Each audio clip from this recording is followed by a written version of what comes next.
Jason, thank you so much for taking the time to speak with me about the imagination dilemmas of your industry. No problem. Happy to be here. Yes. So, before we start, could you first say a bit about you? What do you do? Who are you? So I'm Jason Wagner. I'm founder of Ping Creates. So I work in the creative industries, basically. My background's animation. That's what I did at art school back in the day.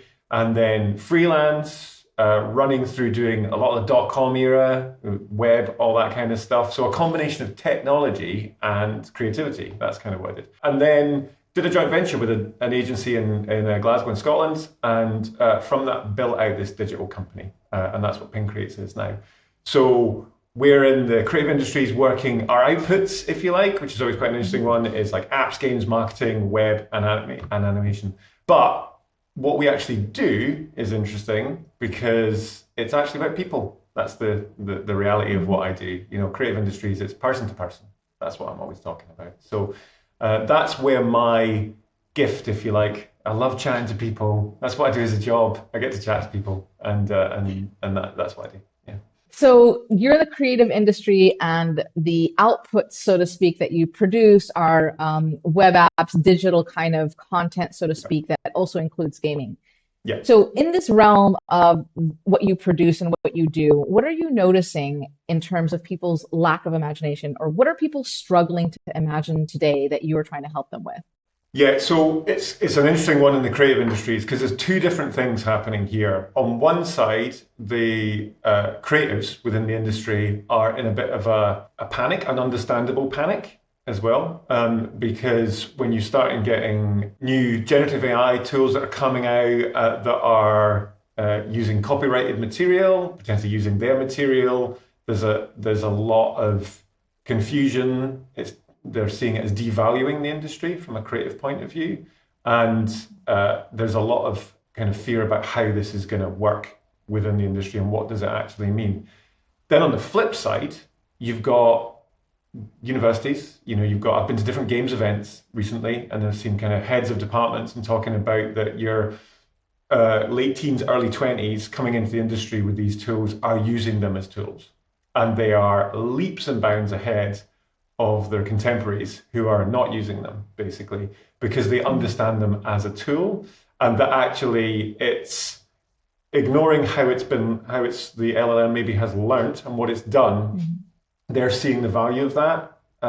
So you've got two different kind of groups that are one that's finding it very challenging to change and to understand that it is massively changed because they're focusing on how that is built and all that kind of stuff. And I do think, personally, that does need looked at because, there's a reason that technology and, well, not technology, but the creative output is copyrighted and has a value as well. And then there's the flip side of the people that are using it as a tool set more than anything else. But what's interesting is this always happens, right? This always happens for creatives through every era that we've ever been, whether Okay. we're talking about painting or we're talking about different types of artwork or different abstraction. There's always within the creative industries as we try to come to terms with it and understand how are we going to use this? What is it going to do? So if you think of moving from paintings to film and photography, and it's like, why do people paint? People paint because they enjoy it, but because it's a creative freedom and all this kind of stuff. But it's not like people stopped painting just because of photography, and then film and comics and books and all this and music and all this different stuff. So now what I always see is that we have this new tech and tech makes us accelerate very quickly. And there's always your kind of tech bros that go into it and you get all this kind of stuff that comes out of it. That's, to be honest, not that great, right? Then the creatives get hold of it. And because of their knowledge, experience and what they do, you start getting things of beauty and people start using it differently. And the best stuff is when you've got two different people coming together you might have someone, say you've got someone that's working with an AI and you've got someone that's working with the creative industries and they come together and what they bring out of it as well. That's the bit that I find really interesting as well. So, you said that some people think that these new technologies devalue the creative industry. Yeah. So, what is it that they are having a hard time imagining? What is it that they're missing? I mean, I can see why it can boost them, but what is it that their struggle is? Why is it they can't see the tremendous opportunity? Yeah, so I think it comes down to how these, and we're talking generative AI now, how these Yes. platforms have been created in that they've gone away, they've mined a ton of existing Hmm. data, kind of, so all this different imagery and stuff like that. So then this whole idea that you can then just within a few prompts create a whole new piece of artwork, and it is that value of the artist. So it becomes like a personal attack for a lot of people, a lot of Mm-hmm. artists. Hmm. And it happened recently. There's an artist that I follow who is an amazing concept artist, Hmm. and he had created a piece of work, his beautiful line art drawings, and it was on a social platform, and the text that he put within his post had been used as a prompt, and then they'd followed up and put it in, and he was really frustrated by this because they'd taken his comment and used that as a prompt. Now, that's not the tech's fault, right? That's the human's fault. That's the user's fault. And this is the reality of it. This is where it all comes from, is that it's not so much all these things. It comes down to how people use it and how they Right. want to use it and how they value that as well. So I don't think they're necessarily scared of what it might do from a kind of like exploring creativity, because personally I'm very aware that this as a tool is a huge bonus for not only my business Mm-hmm. but also for as a creative. So if you think of that classic issue that we all have, if we're trying to write a book or we're trying to come up with a new idea, that blank page that you're starting with, that is that can be the death of any creative idea, because you just can't get past that first page. Like in my sketchbook when I was at art school, I always used to miss the first page because I was wanting it to be perfect, right? It to be beautiful or whatever. It's Mm-hmm. never perfect. Another friend of mine used to just scribble over it and rip it out. That's a kind of creative idea in itself. But then using an AI to kind of give you that little bit of a push to get you Hmm. started, that's quite cool, right? It's a bit of a Yeah. mood board, a bit of a thing like that, and it becomes a tool. But yeah, the main thing that I see is it's a fear of that individual artist being, for no better way to put it, but put out of business, to devalue Hmm. what they do. That's their concern, that this is going to replace them. And so, how are you using generative AI? I mean, you are clearly in business and you have clients. How are you leveraging generative AI to continue to offer them more value and also to boost the value that you offer? So, it's one of those things that my eyes really opened when we went to a games event. So it was Scottish Games Week. It was over in Edinburgh in 2023, actually. And there was a speaker who'd come from the US, and he was talking about it. And he put up a slide that was like all the different LLMs, all different AIs, all the different generative AIs that were getting used within the creative industries. And keep in mind that my business goes across multiple different kind of, not just creative industries, but we're in tech as well. Hmm. But he put up stuff that was to do with like animation, design, concept, copywriting. There was multiple different tools across different things, right? And then I was looking at it, going, we need to use these, but we need to use them effectively with our knowledge and expertise Right. and what we do, and Hmm. rather than just kind of like, because anybody with the best love and respect, and this has been there before, you can go in and do a couple of prompts and get an output, right? And one of the most Yeah. interesting things that I read and saw was that actually, as artists, if we think about it, and this is what I do for clients, is Hmm. they come to us because of the value of our expertise and our knowledge. And well, I've got 25 years in the industry, but I've got, how old am I? 48 years of creativity, right, from when I was little, okay? And scribbling, okay? And that's there, and that's personal to Jason, to me, Hmm. okay? Hmm. So you Hmm. come to me, you get my version of and my worldview of that, okay? With all of the emotion and all of the heart and Yeah. all of the love and all of everything that is me. So that's why you go to an artist. Okay, so that's where the value is compared to, say, a generative AI from a creation point of view, and that's the imagination part of it. How I imagine something, like if you distill this down into color theory, how you see blue or green. This is like a constant conversation. We had this recently with a bunch of friends of mine. But how you'll see blue, some humans see it more towards the green spectrum, some see it more towards the blue spectrum, and and that's just how we interpret it. Now, is there any right or wrong in that? No, it's just how our eyes are interpreting it and how we Yeah. see it. Yeah. Is tech going to do that? Could do, right? But it doesn't. It has a different nuance. Now, if you start adding all those things together, what I bring to a painting is going to be different to the person sitting next to me and next to me. And this is what happened at art school, right?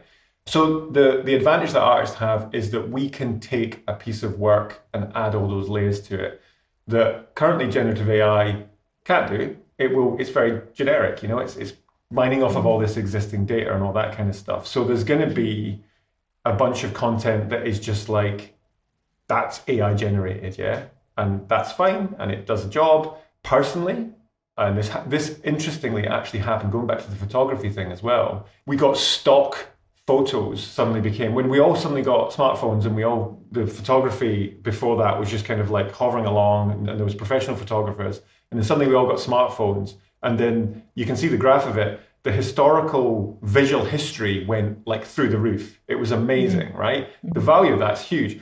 But what happened was that then devalued from an industry, from a corporate point of view, photography, professional photography, and they kind of started moving towards more illustrative, more kind of design-based stuff for their campaign stuff, for marketing and all that kind of stuff. And they got artists to do that. They got artists to draw that and do that. Yeah. And then photography found a place as well. So it all comes down to the fact that for us, we're using it to at the initial stage. So the kind of the first stage where we're kind of concept driven with clients, we would often go off and get mood boards together and gather stuff. And this is the thing, right? That really, when you think about it, at the early stages of any design process, you are looking at what has been before and you're using that Hmm. as a basis to then go away and recreate something. An old friend of mine used to say, "There's nothing's new. We're just interpreting what has gone before and putting our bit in." And that's what your generative AIs are doing as well. They're looking at all the data there and then producing that thing as well. So the thing is, if it's reproducing the past, which makes sense what a generative AI does, it can only have training data of things that have existed and then reproduce that.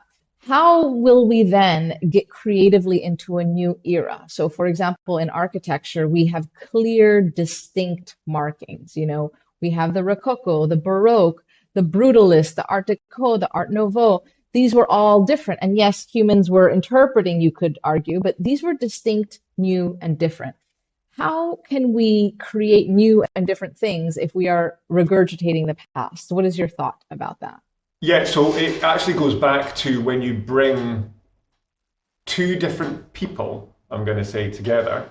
But we could argue that this could be an AI, right? This Hmm. could be an AI Hmm. companion, but let's park that for the moment. So there was a great story about a sculptor and a famous was a perfume creator that came together, and they were in the same building. And the perfume that was coming out, they wanted to have something that was unique, eye-catching, and the scent was of a specific type. And they had all these different kind of bottle designs created and all this kind of stuff. And Hmm. then they saw this sculptor and what he was doing, and it was this beautiful kind of intertwined pieces of marble. And what they ended up doing was working with them to create this bottle for this fragrance that was completely unique to the industry. And you could say it disrupted it, right? But all it Hmm. did was that they just basically went out of their bubble. They went out of their echo chamber of like all perfume bottles had a certain shape and a certain type, and that's what people expected, and that's what they just stayed with. But it took this level of innovation for them to kind of go and look at a different industry and get inspired Hmm. by someone else and collaborate with someone else as well. Hmm. Yeah. So and if you look at it, that's what happened. It's like it's really interesting when you see these rapid. Well, you see the change with kind of looking back and go, oh, we suddenly had this massive shift from Hmm. going from one type of style to another. Like Yeah. when I was at art school, I remember looking at futurism and where futurism came from and the path that it got to. So you've got Hmm. all your different kind of you've got abstract, you've got brutalism, you've got the Bauhaus, you've got all these different art movements Hmm. that were all kind of intertwined, and then you got Hmm. futurism out of it at the end, which was just a small offshoot of surrealism and abstractism and all this kind of stuff. So there's all these different people kind of intertwined and trying different things as well. Um, Right. so you suddenly get that shift in that Hmm. creative. But when you actually look at it, it's over like a long time. Yes. And just going back to maybe where the creative industries are scared, have a fear, is that now, like I blink, I work in this, and I blink, and suddenly it's changed, and there's something new, and as a human, it's very difficult to keep up with that level of change and pace. Yes. I think that's probably the scary bit, if you like. You know that it's. Hmm. I used to have 7 minutes on the train coming in. I don't have that anymore. But that would literally be my time to kind of catch up with what's happening in the kind of tech world. Yeah. Yeah. So yeah, I feel that like the changes that we'll get now, they're going to happen, but they're going to happen a lot quicker, and they have done. But we just the issue I have is like having time to take stock, because Mm. beautiful pieces of work take time to kind of Settle in the procreate head. and settle and kind of produce. And that's the thing. And I've always said this, that you've got this tech kind of movement. It's rapid. And the creatives are always back here chasing that and chasing that. And I would say that like probably this year, definitely next year, we're going to start seeing creatives that will use a combination of whatever AI tool is out there to start doing something that is unexpected, that is different, that breaks the mold. So you have identified this whole like the world's moving a lot faster than before, Yep. and how there's all these new types of technologies, and you seem very, forward leaning in the sense that you're ready to embrace them and kind of see what you can do with them. However, you have also rightly identified that it takes time to process mentally for humans all of what's happening. Where are you focusing on how to improve your imaginative capacity on how you are going, your industry and you yourself and your company, how you're going to transform into the next version of yourself? What are you trying to work on in your imagination?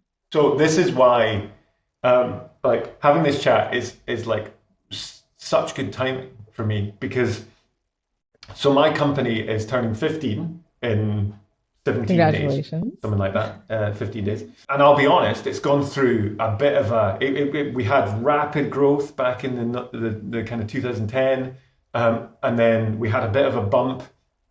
And there was a bit when I was off doing the Help to Grow management training, which is like a UK government thing that was supporting businesses. And I was looking at the business and where it was going. It was quite stark actually, because the service business grows and it's a bath curve. And at the end of it, you either have death or rebirth. Okay. Hmm. And I was Hmm. like, where is my business at? What am I doing? And this isn't so much at this point a creative part of it, but it was very much a business part of like, what am I Yes. going to do? Now, thankfully, it was rebirth. But what's really interesting is that I kind of shifted the business, what we're doing. It became very much about P2P, as I mentioned, so person to person that I mentioned earlier. And it became, I've always struggled with this thing that we define what we do by the outputs, that we do apps, games, because this stuff's all transient. This stuff is tech and it changes. And who knows what will Mm. be the thing that we're doing in like 5, 10 years, if not more like 2 years, right? Yeah. But they're just outputs. And if a client comes to me, a customer comes to me and says, I want an app, the conversation generally actually is like, what are you trying to do? What are you trying to achieve? And then it's like, oh, you actually don't need an app. You could do this instead. And you have that conversation. So what we've done is we've gone through a whole rebrand. We've gone through a whole kind of brand positioning exercise. And the beautiful thing about this, and our new USP, our tagline is for Ping, is inspired by dreams. And that Oh. comes off of the back of our clients come to us Hmm. because they have a dream. They have something that they are absolutely passionate about, that they care about, and they want to realize, but they're a bit stuck and they need Hmm. someone or people to help them move forward. And whatever that is, that output, that doesn't really matter, because the Hmm. 80% of the legwork is helping them understand what their dream is, Hmm. how achievable that dream is, because the dream could happen potentially overnight, but generally to achieve that can take time, Yeah. and what's the process to get there. So then out of that as well, what we're actually doing is that when we output something, we approach everything not from a functional point of view now, but we approach it from a heart point of view. So we're digital with heart. That's our line, right? That's what our output actually is. We care about what the dream is and how we want to help you realize it. And no generative AI or LLM can do that currently. Okay, Right. that's a very human behavior thing, and it is a Yes. value thing, and it's really interesting within the tech world and how I've seen it change. That if we go out there, everything's functional. You know, websites are Yeah. functional, apps are functional, streaming's functional, all this stuff's functional. But that isn't how we engage with the world, and it isn't how we care about the world either. And imagination is an absolute locked into that because Yeah. without imagination you can't dream, and without dreams we don't want to imagine. You know, and so Yeah. they're absolutely interlinked, and that's They are. beautiful, and that's unique to us. That's unique to humans, in the fact that we can do that. And there's something personally for me that's really exciting about that, and where we are from a tech point of view, but where I've taken my business as well. Because now that I've started talking to clients about this, they get it Yeah. because Feels intuitive. it's emotional. It's an emotional reaction, and it is really interesting. You know, this transcendence that you get from like functional all the way up to from a brand point of view, where your brand is your customer is pulling, you know, people up there. So and this is the thing Yeah. that came out of like your tech industries as well, in a positive way, like social media, where previously when we were wanting a recommendation for someone like a plumber or a roofer or something like that, you might talk Hmm. to a neighbor or your mum and dad or something like that. But now we're on social, we can get this input from lots of different people, and we can reach out Right. to people, and it builds this community and all that kind of stuff. And it's a trust thing. That's what it comes down to. And I think that's it. You know, if you distill all this stuff down, whether it's generative AI, when it's building a business, corporate, all this kind of stuff, for me, it comes down to trust. It comes down to, do my customers trust me to help them achieve their dream, what they're trying to do, more than anything else? And how we get there, the tools that we use, I've always said this, it goes back to the Baroque painters, you know, they used a paintbrush, of course they did. But if you go and ask for a painting from an artist, you sit there asking them about which paintbrush they're going to use. No, you don't care. No. You're not interested. You don't even care about the paint they're going to use. You care about the piece of work. You care about the piece of art. You care about the meaning for yourself, what Mm. it is, what they're gonna do, what their inspiration is, their style, all this kind of stuff. You know, so the tools are very different to the actual process, the emotional process. I love that. And I think this is a perfect place to end. You really basically summarized that what creatives do is inherently a human task. And whether it's a paintbrush or it's generative AI, it is up to that human to produce something of value to other humans Yeah, within a certain context. And that each individual is going to be their own kind of artist in this sense. And the value they bring is going to be their individuality with all these tools. So thank you so much for taking the time. And the dreams part, by the way, I love that. It sounds like your dream builders is your job. So that's absolutely, the coolest thing. absolutely. Yeah, totally. It's perfect. Well, Yeah, thank thank you. you so Great. much for taking the time.